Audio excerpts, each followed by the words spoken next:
Good evening, everyone, and welcome back to another video, another match preview. Not only am I excited because this is the first live broadcast on my channel, but I'm also joined today by my first guest, a fellow Arsenal fan who you may have seen most notably on the Football Terrace, but you may have also seen him on his own channel, EGTV. I am joined today by Mr. Positivity himself, Egal. How you doing, bro? I'm good, man. With the intro like that, how can you not be good? But yeah, man, honestly, thanks for having me on your show. Great to see that you're doing your thing. And just hopefully things grow onwards and upwards, We're the new group of people coming up. The The old new line need boys to on the move block. out. Yeah, there you go. We're the new kids on the block. New kids on the block. So we're going to talk, of course, Arsenal. How can we not? And obviously tomorrow's game, big game. How are you feeling going into that game? You know what? The last couple games, I picked us to win, and we've scuffed our lines, missed opportunities, and this game, if it means that Arsenal win, I might just pick Wolves to win just to jinx us the other way. But hey, I'm never gonna pick another team to win. I'm apprehensive. I'm worried, but not because of the opponent, more because of what's been going on at the club. Right, yeah. So how do you see it playing out tomorrow then? Do you think Mikel Arteta will make some changes, or do you think we'll see a similar sort of thing to what we've been seeing? How do you see it playing out tomorrow? You literally just jumping right in. I like it. Dive right into the deep end. Honestly, Arteta, I back you. I just want you to pick the team that we would like to see. Because first we wanted to see Aubameyang playing up top. It took him a couple games to see that. I don't want to see Lacazette. I don't want to see Eddie Nketiah. I want to see Aubameyang up top. I want to see on the right, since you have no other options, put Willian. I don't mind. On the left, put Saka or Nelson, right? Just make sure we don't see Lacazette after the poor performance in Europa League and Eddie Nketiah after the poor performance. And you know what? If you want to really excite me, put Emil Smith-Rowe on the bench. Put a Willock in the starting 11. I just want to see something that excites me. I'm sick and tired of being let down by the same old players. And yeah, I feel like you probably feel the same way. Yeah, definitely, 100%. Pretty much agree with everything that you just said there. Yeah. But then on the same front there, like, what do you think? We basically said it on your channel and we said it on Arsenal Lounge yesterday that we are 100% definitely missing that creative spark in the midfield. But if we can't get that creative player as of yet, what does Mikel Arteta have to do to get Aubameyang and our attacking front three into the game more, do you think? I think it's strictly as simple as making sure you have more bodies pushing forward, because at times we only have 3 people pushing forward. And don't underestimate the difference the left side of the attack makes to the right hand side, because our left center back is joining the attack, where on the right side, Bellerin is even scared to join into the attack at times. It feels like he's apprehensive to join into attack, and the left center back will never join into attack. I mean, the right hand center back will never join into attack. You'll never see David Luiz or Gabriel joining into attack. You're going to see times Tierney crossing balls in from the left center back role into the strikers, but you're never going to see that from David Luiz or Gabriel on the right hand side. So there's no balance in the squad.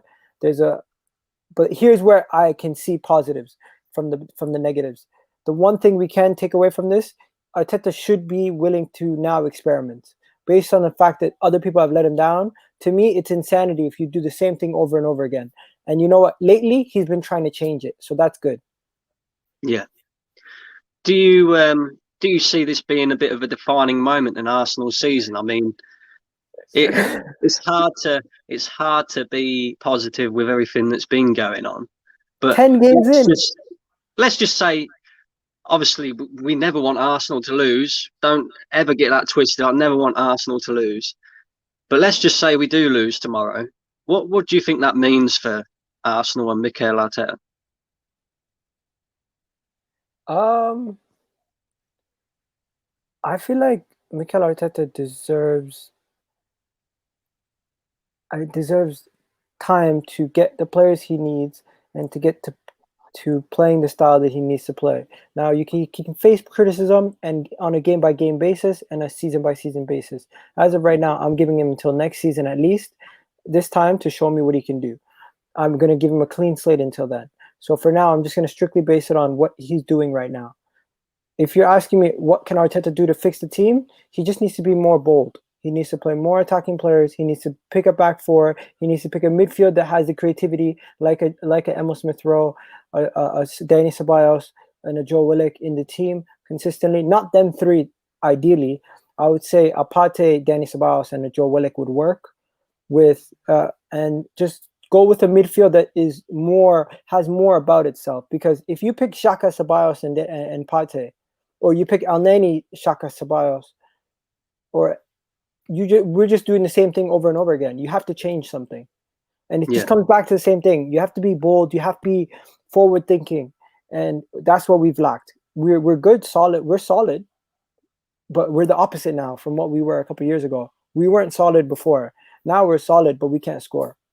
Everything's reversed.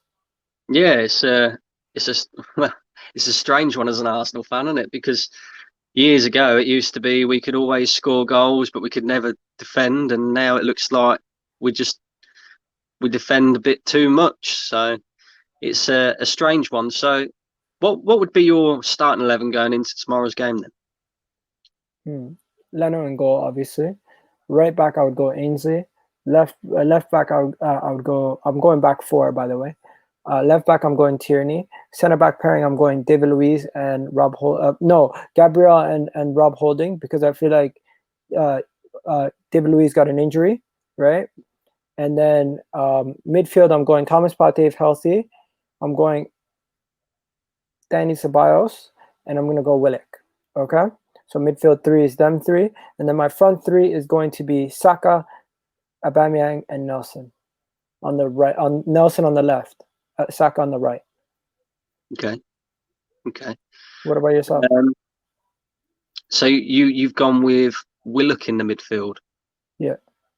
Right. Okay. And no Bellerin either. What's the thinking behind that? My thinking behind that is just give Ainsley an opportunity, because he showed us a lot at the right back position. Maybe he's not the best defensively, but one thing he has showed us is that he switched on attacking wise, and he can get into the box. He can be an option. He gets in those. He can get you a tap in goal from the left, from someone crossing into the left and him being at the far post. You can see that from him. You're not going to get that from Bellerin. What you're going to get from Bellerin is a player who will give you a 5 out of 10 one week and a 10 out of 10 the other week, and then a couple more 5s before you get another 10. Where Ainsley, he's a little bit more the unknown. So I just want to see more of the opportunity.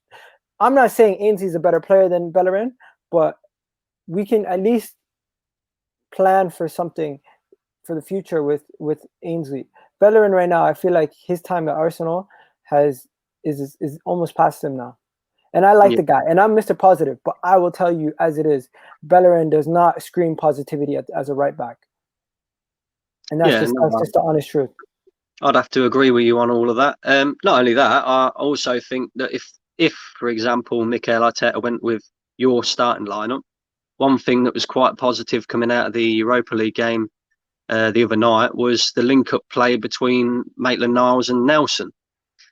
And if we can get them two going down that right-hand side, I think it'd be a better link-up than Bellerin and Nelson, say, or Bellerin and Willian. So, yeah, I have to agree with you on that. Of course, we've got to talk about our man, the manager, Mr. Mikel Arteta. We have, obviously, we've spoken about it on your channel and various other channels, but a lot of the time, because you've been the host, so to speak, we've not really gotten your point of view as much. So how do you feel about the whole situation surrounding Mikel Arteta? Okay. I agree that you can criticize the manager. I agree the points that you have to dispute it. Here is where I disagree. I feel like if we had a different manager in tomorrow, we would not be any better of a situation. I get that you would say, why not sack him and see if we can get in a better situation with the manager? And honestly, a lot of the points that these people make that are Arteta out, I hear you, but this is the only thing that I disagree with is I feel like the club longevity-wise, when you say, oh, the club longevity-wise, we need a better manager, I get that. But when you say things that are disingenuous, like Arteta has not improved anything in the club, Arteta is tactically inept, or Arteta cannot do the job, he's out of his depth, that to me is just a blatant lie. You cannot say that a manager who won us an FA Cup, a manager who came in and fixed our biggest Achilles heel, which was our defense, turned it into our biggest strength. Yes, it's safe to say, it's easy to say it's because we're putting so much men behind the ball. But to me, that shows that he's tactically there and he knows what he's doing. So that is where that is the disingenuous comments about Arteta. And people say, I know you don't do it, Brandon, but a lot of people do. They just say, oh, he plays Tony Pulis football. He's this Pulis guy, whatever. He doesn't know how to play football. And to me, that is just saying, that is just being unarticulate with your words and just being disingenuous to what he is as a manager. He is a manager who's up and coming, growing, and we don't know what he's capable of doing yet because he hasn't done it. But I feel like the fact that he doesn't have a resume, it turns a lot of people off.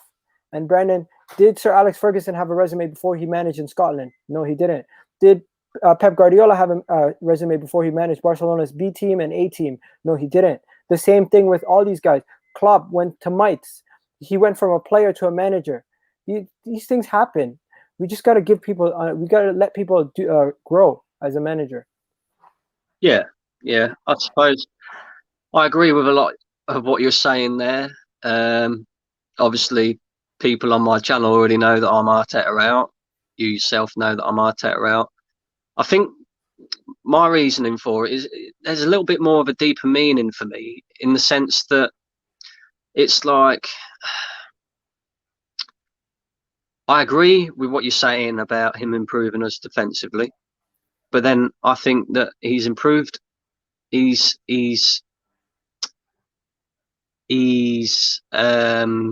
basically taken the whole attacking aspect of the team away. Now, whether that's his fault or not, maybe it is, maybe it isn't. Maybe we are just missing that creative spark in the midfield. But then I also look at it and I think, well, Aubameyang, for example, last season, he was banging goals left, right and centre. And that wasn't just under Arteta, that was under Emery as well. And we just can't get this geezer into the game no more. I see Arteta continuously playing players that are not good enough for the team. You got Willian putting in bad performance after bad performance, yet he's still starting ahead of Pepe. The whole William Saliba situation as well. You know, okay, maybe. Can I stop you there? William Saliba situation. Do you blame Arteta for that, or do you blame the people behind him? Because I don't feel like that was his decision. It's a difficult one, really, because you never really know what's going on behind the scenes at Arsenal. But from a fan's perspective, even if Saliba wasn't ready for Arsenal, I'd have rather seen him playing, possibly making mistakes, but learning, than seeing the same old players making the same old mistakes. You know, like for example, with Mustafi, his contract's up at the end of this season. He's not going to be an Arsenal player at the end of this season. So why have we chosen him in a 25-man squad over William Saliba? It baffles me, because Saliba's the future of the football club.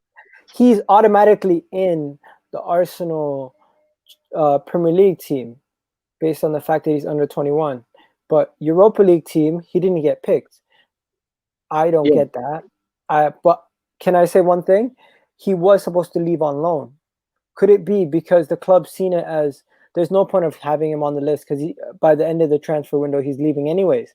And it was literally the day before the transfer window closing that we finalized. The day after the transfer window closing, we finalized that list, and he was still supposed to go out to Brentford on loan. Yeah. So could it be because we still thought he had a possibility to go on loan to Brentford that we didn't do it? Yeah, I kind of get that, but then again, that's if that's the case, then that's just pure stupidity by our backroom staff and board, really, because you never fully 100% guaranteed that a player's going to go out on loan. Saliba might well have agreed to go out on loan to Brentford, but then when he got there, he might have failed his medical. You just don't know.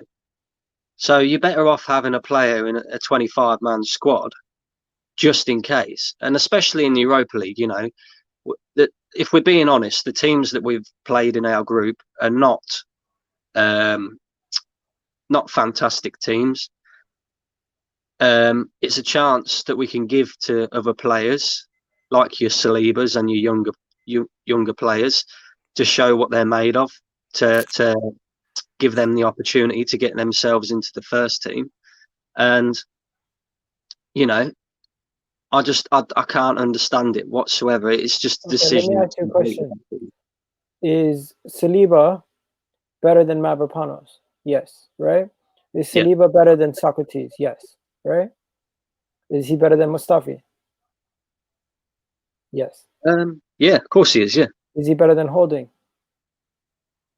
I would say I don't really know, because So I haven't really. You put him on the same level as Holding then? Well, again, I can't really tell you because I haven't really seen him play. I understand, but based on what we know of him, you automatically put him ahead of the likes of 3 other people that we already have at the club, and you put him in the same category as a Holding of where you think he should be picked. Yeah, okay. I would.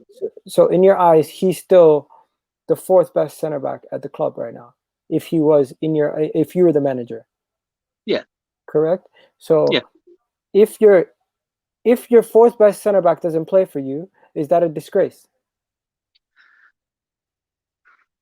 Because the way people are talking about it, they're talking about it as if we have taken Aubameyang out of the team and not picked him for the 25-man squad. Now, we did that with Ozil, but we know why we did that. It was completely political. But when it comes to the Saliba situation, we're almost speaking about Saliba as if we've taken prime Nesta out of our team or Van Dijk. That's not what we've taken out of our team. We spent 35 million on, or whatever, 27 million on him.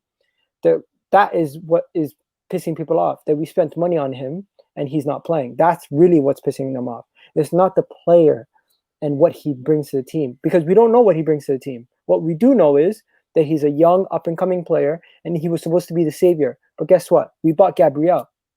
Gabriel's the first choice. David Luiz is still here. Holding's still here. To me, what they did with Saliba, I don't lose sleep at night thinking about that. To me, that is not the main thing you should judge Arteta on.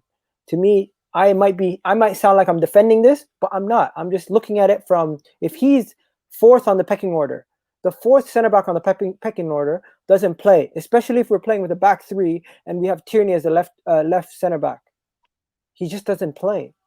So if Saliba was not going to play, and we're going to waste a spot registering on a player who is eventually going to go back out on loan, let them. I think they made their decision based on that.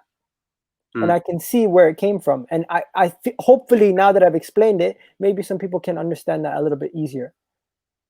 Yeah, see, I think what it is like fans like myself who haven't seen Saliba play as much.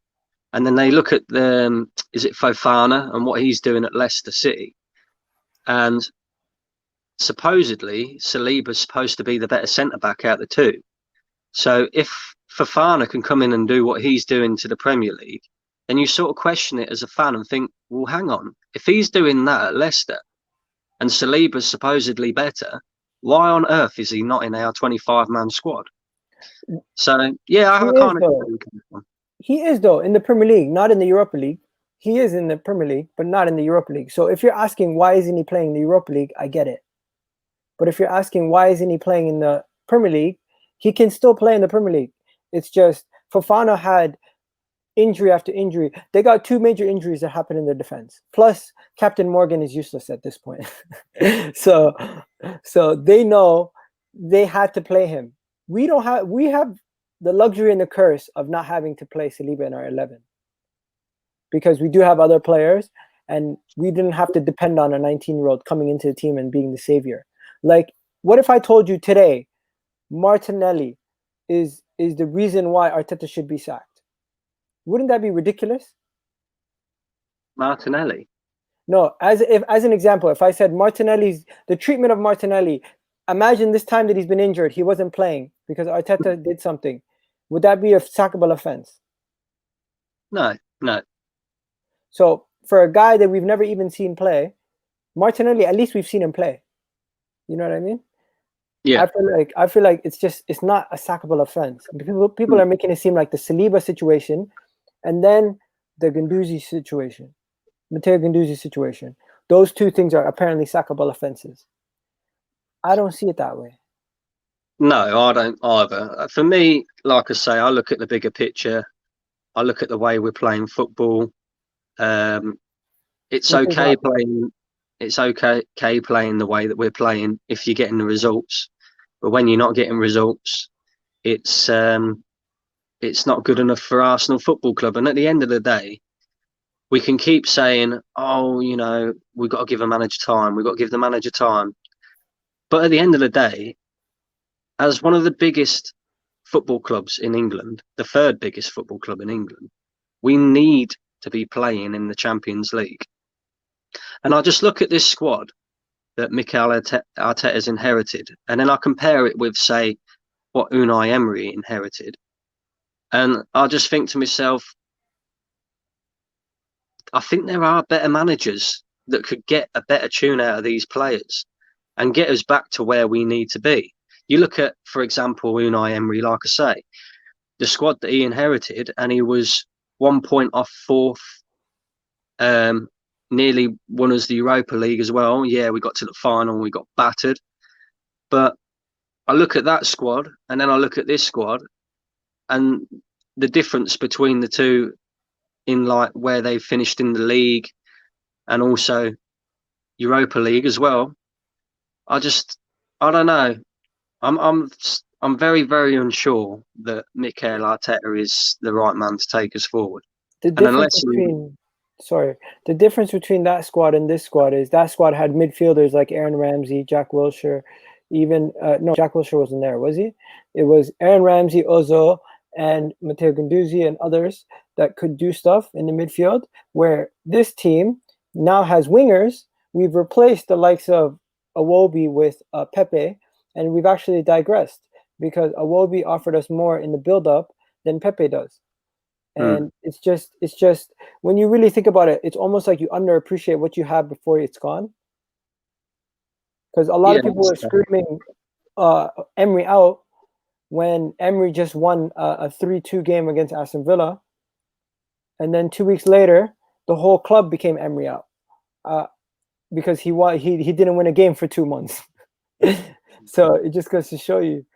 Like, if Arteta continues this way, I could see a lot of problems facing his way by December. But I don't think the club will sack him. I think they've gone, this is going to be a long haul project, and this is a manager that we've invested in for this project. Don't forget, they've picked this manager. This is not a new board coming in. When a board selects a manager, they're not going to quickly sack him. They've handpicked this man. They've said this is the guy who's going to save the team. He quickly returned the favor with a trophy, getting us into Europa League when the Europa League looked like a myth last season. And they even said at the beginning of the season they're willing to back him even if he finishes 10th this season. So that doesn't sound like a team that's looking to sack a manager. Yeah, I suppose so. Well, that segments nicely into the next bit. We've got we're going to look at the next 5 games, the next 5 Premier League games anyway. Okay, I'll get it. Obviously tomorrow we've got Wolves at home. Then it's Spurs away. Then we've got Burnley at home and Southampton at home, and then Everton away. How many points do you see us getting out of them next 5 games? Okay, you want optimistic or pessimistic answer? Because there's two answers realistically. The the optimism in me says we can beat Wolves, we can get a draw against Spurs, we can beat Burnley, we can get a result against Southampton at home, and get a draw against Everton. So I'm giving us 2 draws and 3 wins.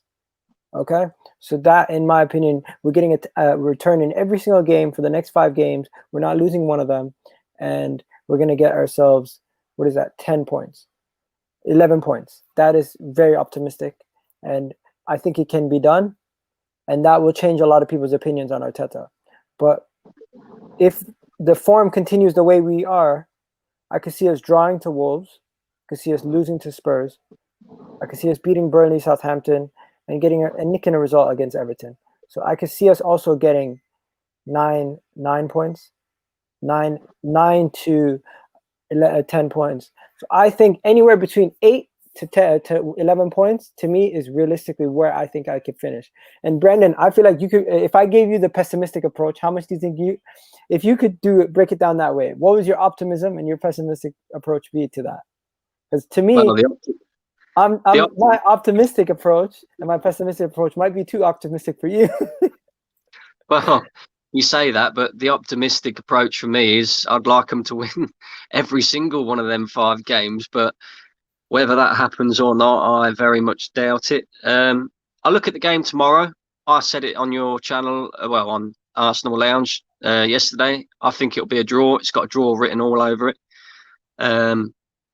I do think Mikel Arteta will revert to 3 at the back again, and go a little bit more defensive. But then at the same time, I do also think that would sort of work in our favour a little bit, because one thing about Wolves is they're very, very good in attacking transition, and they've got fast players like Adama Traore, who, if you don't get hold of him, well, you're in trouble. So I think that'll be a draw. Spurs, Overrated, that guy. Overrated, Adama Traore. overrated. Yeah, if he was in the Arsenal team, we'd be talking shit about him every week, because he's one of those guys who, on his day, he can have a purple patch and go amazing, but then he'll go missing for like 6 months. No one will hear about him. Have you heard about him for 6 months? No. That's true. That is true. But this is Arsenal, you know. we haven't heard of a player for 6 months and he'll turn up against us. You know what it's like. Yeah. So yeah, I think that will be a draw. Spurs, with the way they're playing at the moment, it's difficult to see anything else. You know, it's difficult to see us winning that game. And not only that, you got to look at our form against them at their ground or away from home against them. It's not been great. So again, we could get a draw out of that. But, you know, Mourinho, he likes beating Arsenal. It's not very often that we get the better of Jose Mourinho. Yeah. So only and at not only United. that, you got to look at We've only beaten him at United. When he was at every other club he was at, we'd never beat him, especially at Chelsea.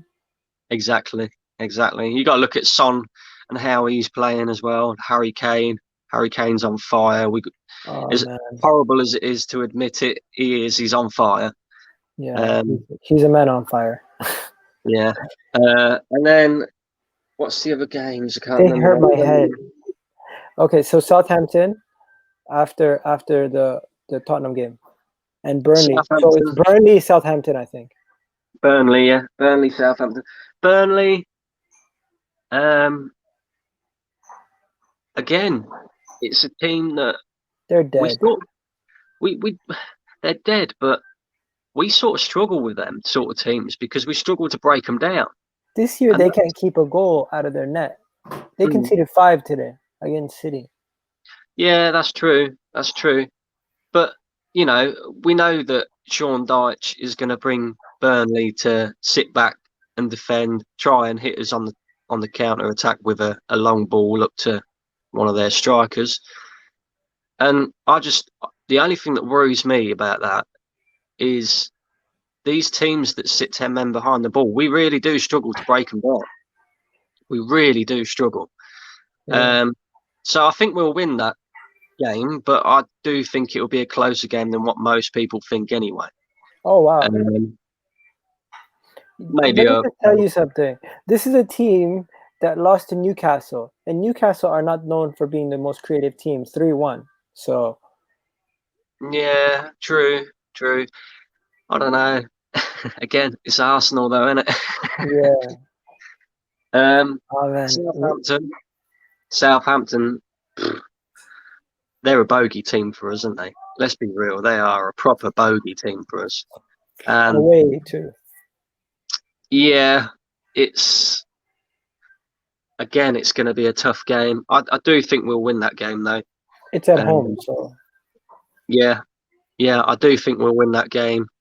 Hopefully, Danny Ings is not healthy. Yeah, Danny Ings, he's on fire at the moment as well. Yeah. I reckon again probably maybe a 2-1 to us. But if we're gonna, I look at these games as well. Burnley, Southampton, and Everton. Burnley, Southampton, and Wolves out of these next 5 games are at home. Yeah. And what I want to see from Mikel Arteta is, especially at home, I'm not so bothered away from home because you have to be a bit more reserved away from home. But I want to see him let the handbrake off. He's got to allow our attacking front three to go and do some damage. And will we see it? Who knows? You want to see it. You definitely want to see it, obviously. Yeah. But the thing is, we all know Arteta's quite stubborn with his ways. When he has something, so far, everything has been the way he wants it. He has Aubameyang playing as a left wing back at times. And you know what? To him, to be honest, if it works, it looks beautiful. But when it doesn't work, it does look like it's kind of bad. Yeah. And then Everton away. Everton away. Again. They all sound like difficult games to me. I mean, Everton, they're playing all right this season as well. It'll be another tough game, but I do expect us to beat Everton.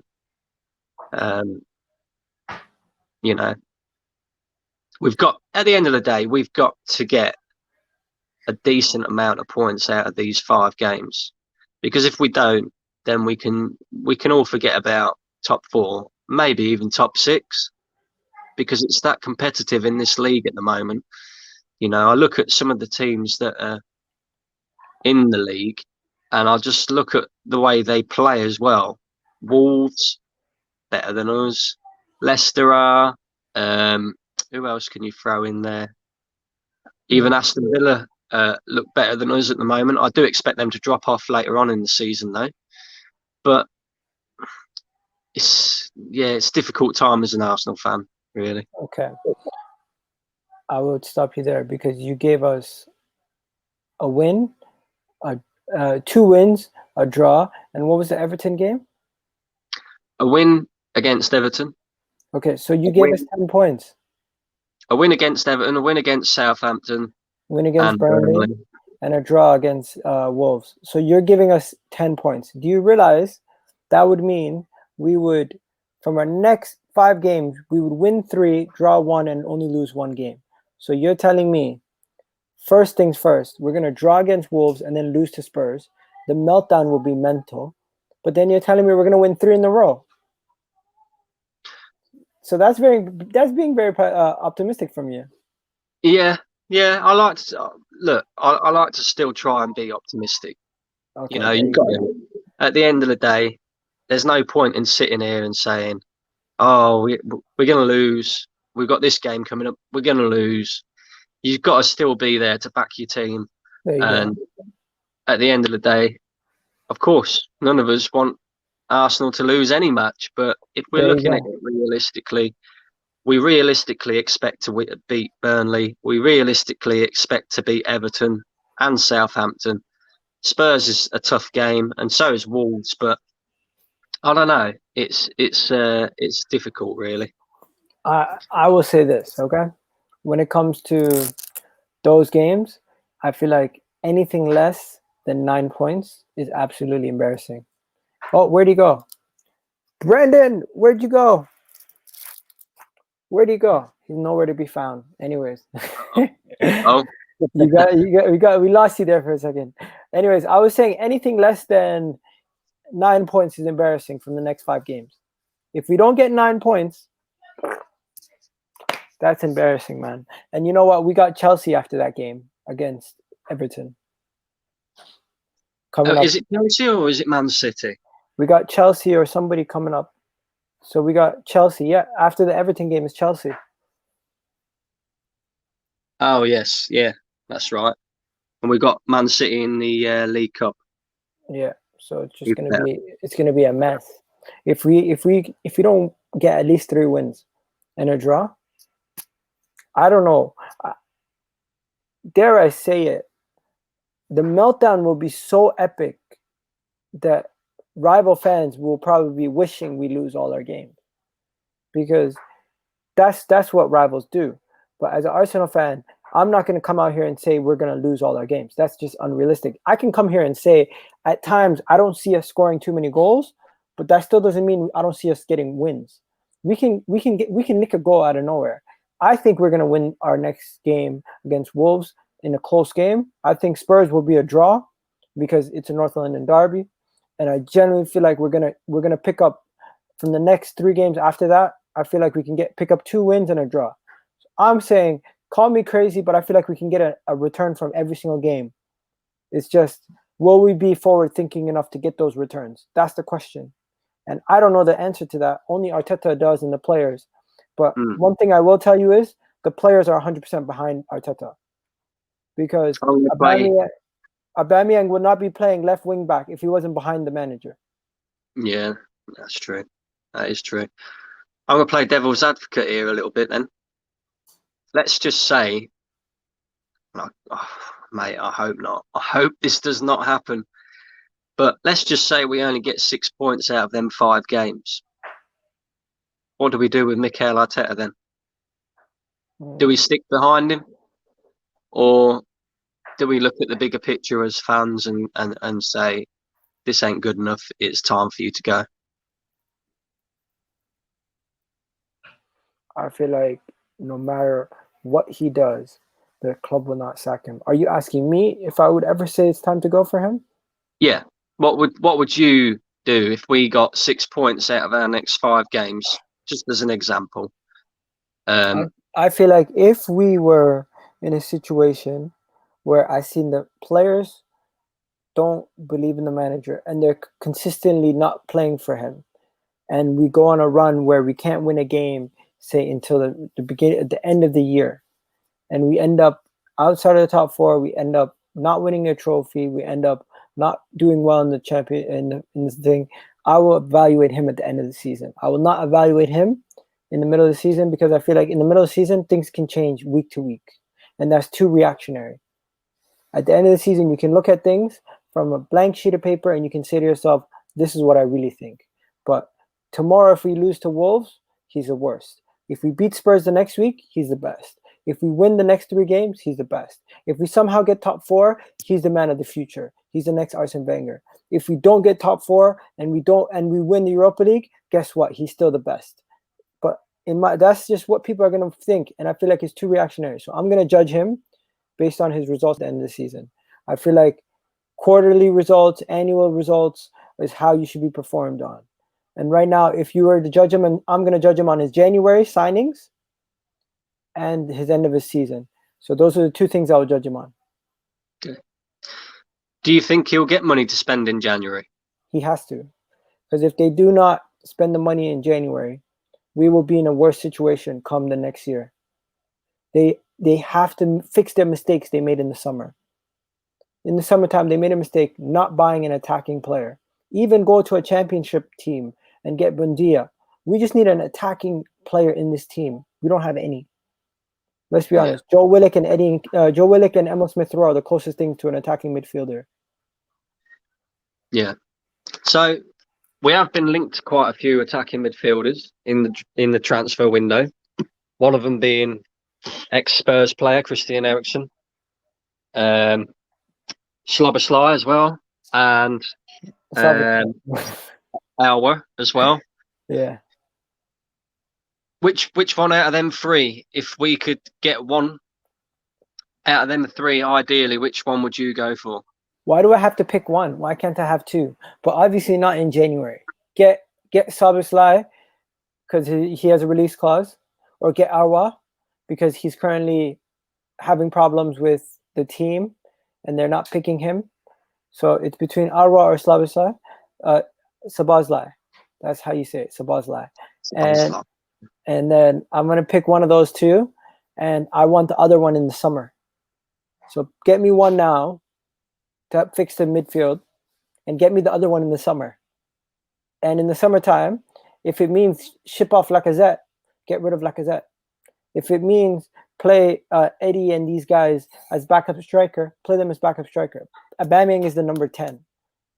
Are you crazy? I mean, Lacazette is the number 10 in the Europa League game. Are you mental? No, I'm not. I don't want to see that in the Premier League. I don't. So that's what I want. I want a number 10. And I want Sabazlai or Thing. And Eriksen, don't bring him nowhere near the club. Nowhere near. The way he finished his career at Spurs was funny to see, but that is just a sign of things to come if he comes to us. Yeah, I have to agree with you. It's funny, actually, because I see some stats on Hosamawa, and you know, I personally haven't seen much of him. I see him play a couple of games in the Champions League, especially the ones against Manchester City, where he looked really quite decent. But also, his stats are not that great. I mean, you look at his stats from last season. I think he got 5 assists all season in the French league. That's not that brilliant, especially for a player who's going to cost you, 40 million plus.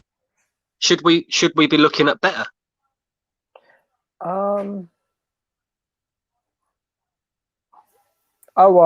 The thing you have to see is there's a difference between eye test and statistics.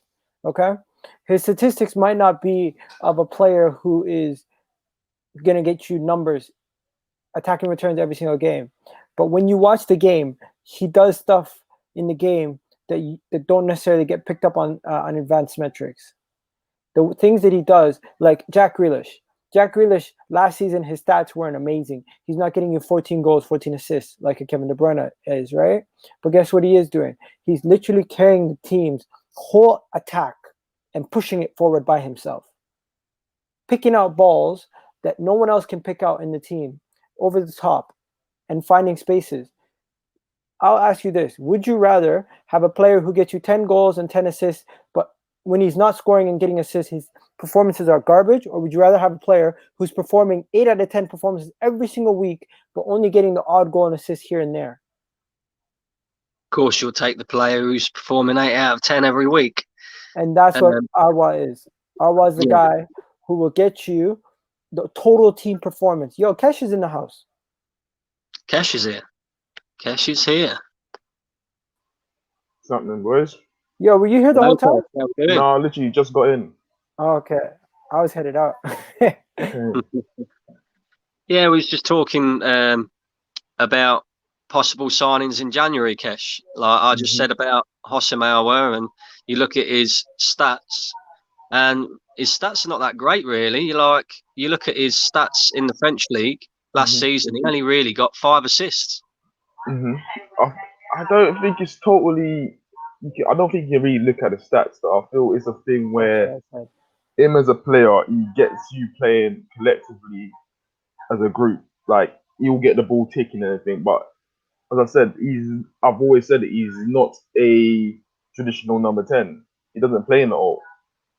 Most of the time when I see him play, he's either played off the left or he's played in a central midfield role. He's more of the. I wouldn't compare it to Santi Cazorla, because Santi Cazorla was a lot better player, but he's more of that sort of player that we had in there. You can get the ball forward, get the team playing and everything. But as I said, Egal's heard me say it many times, we need him and Szoboszlai. We need him and someone that can play in the number 10 role. Because when you look at the team and you see who's alongside Partey, we should be doing that. We should be having someone a lot better next to Partey. Let's face it.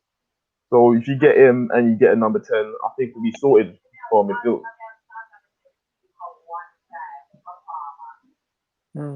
I was saying the same thing, Kish. I was saying, would you rather have a player who gets you statistics but doesn't perform throughout the game, or would you rather have a player who performs throughout the game but the statistics don't show that? So that's what he is. Yeah, that's what he is. Because when you look at what we had, it was Coquelin and a Santi Cazorla, right, at one point. And Cazorla I wouldn't say he got a lot of assists or a lot of goals in one season put together, but what he did was he got us playing, and he was the one that set the tone of the game for me. So I feel that's what Arteta was really looking at in that sense. And when you saw the report saying he wanted hour over Partey, because I feel the hour with a Xhaka would have been a lot more better than a Partey with a Xhaka. You know what I'm saying? Because then Xhaka, you can just tend to sit, because he's not really great when it comes to being forward thinking and going forward. So I feel that's why Arteta wanted hour. Okay, yeah. So we was talking, obviously, the game tomorrow as well. How do you see it playing out, Kesh? I think it's going to be a cagey affair. Don't think there'll be many chances in there. It will be the team who takes the 1 or 2 chances that they get. For me, I'm putting it down as a 1-0 Arsenal. Like, if you look at Wolves, they're not exactly the scintillating team that they was last season. A lot of that comes down to Traore, which is why I didn't really add him up last year, because I thought, well, okay, great. He's looking like a great player, but let's see if he can carry that form over to the next season, which he hasn't. He doesn't really start as well in many games, but whether that's to do with the contract situation or whatever, I don't know. But if you're looking at how much goals they've scored so far, they haven't scored a lot. If you look at how exciting they are, they ain't as exciting as they was last season. So I feel both of these teams now are there. They can take each other foot to foot. So let's see how they both get along. I don't know. Yeah, Brendan, you keep jumping in and out there. I don't know what's going on. I'm just getting used to this app. Yeah. Getting used to this app.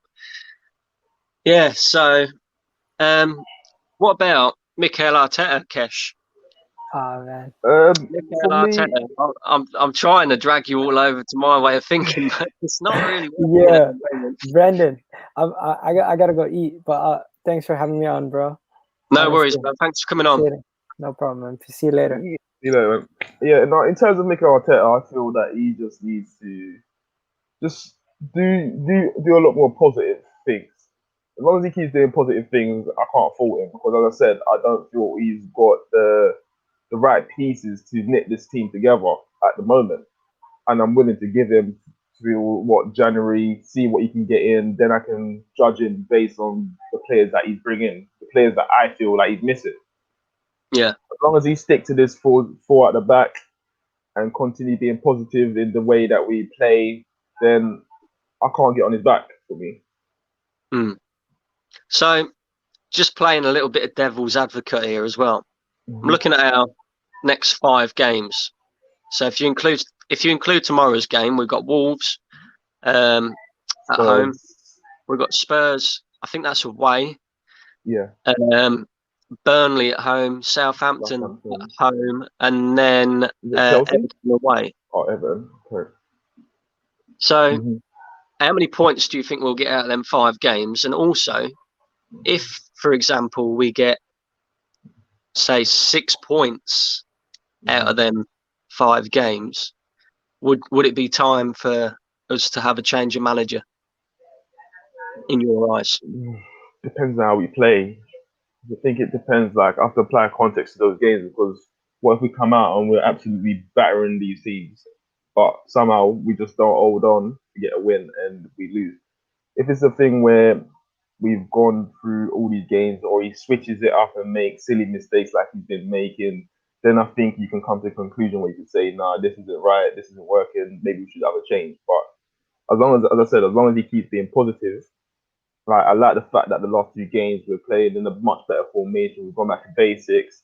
long as you get the selection right and everything, then I feel he deserved that room for breather until you can get at least a attacking midfielder in where I can see his ideas. I feel his ideas will come across a lot better in the team. Right. Okay. Yeah. And tomorrow, what sort of formation do you see him playing? Do you reckon he'll revert back to 3 at the back, or do you reckon he'll play a 4? My head is telling me, like before these 2 games, I would have said he would switch back to the 3 at the back just to match up Wolves because they play the exact same formation. But I don't feel he can allow himself to go back to being negative. Because then, if you play that negative football and you don't manage to get the win, then the fans are going to get on your back. Even the ones that are on your side, they're going to say, "Well, what's really going on here? What's your ideas? Like, what are you trying to do with this team?" So I feel the best option is to just stick the 4 at the back, which I think he will. Because I think if you look, I know it's only mold we play, but you saw the team was a lot more creative with what they're trying to do, and there's more forward thinking. I don't feel we can allow ourselves to go back into that negative. Yeah, I have to agree with you there. I think when we played against Mulder, okay, yeah, it's Mulder, but it did look like we had a bit more attacking fluidity to our game, and hopefully he can do that again tomorrow. I think Nicolas Pepe is going to be a bit of a miss. Yes, yeah. Do you think he'll start someone like a Reece Nelson, who played well in the Europa League game, or do you reckon he'll go back to playing Willian? It all depends. Like, I don't know, because I watched a training video today and it looks like Aubameyang was actually playing through the middle. That's what it looks like. It looks like Aubameyang was playing through the middle. So I'm thinking more or less you'll probably see a lineup of a Saka, Willian, and Nelson. Right. Okay. Yeah. Yeah. Oh, right. Well, I'll be intrigued. I'll be intrigued to see what he does, because then again, you can probably see a Lacazette, Aubameyang on the left, maybe even a Saka in the centre. I'm intrigued to see what he does. Yeah, that's it. And I personally think if you can get Reece Nelson on that right hand side, I'd play Maitland-Niles behind him in right back, because one of the positive things from the Europa League game the other night was the link up play between Maitland-Niles and Reece Nelson. Yeah, thing is, I'm not really surprised about that link up play, because they played in the youth team together, and I don't know, like whenever I play football with my friends, or like say for instance, I play for a team where I've just sponsored strangers, then I've decided the following season I'm going to go play with my friend's team. There's just a lot of better chemistry there. Like you want to strive together. So I feel like that's what it is between them two. Yeah, yeah. Even with the Balogun and Smith Rowe, you see it with the youth. They used to play with each other. You know what I mean? Yeah, yeah. And a lot of them, well, they play for the badge, don't they? Rather than exactly. Yeah, rather than the money. Players in the squad, they're just here for the money, aren't they? Yeah. But yeah, I don't know. Anyway, thank you for coming on, Kesh. It was nice of you to join us, mate. I appreciate you coming on. I'm going to wrap it up here. That's the Wolves preview for tomorrow. Anybody who is watching, please smash that like button, hit the share button, and subscribe to the channel. And we'll see you for a match review, hopefully. Will you be up for that, Kesh? Coming back on for a yeah. Just drop me the link on Twitter. I'll be on. Quality.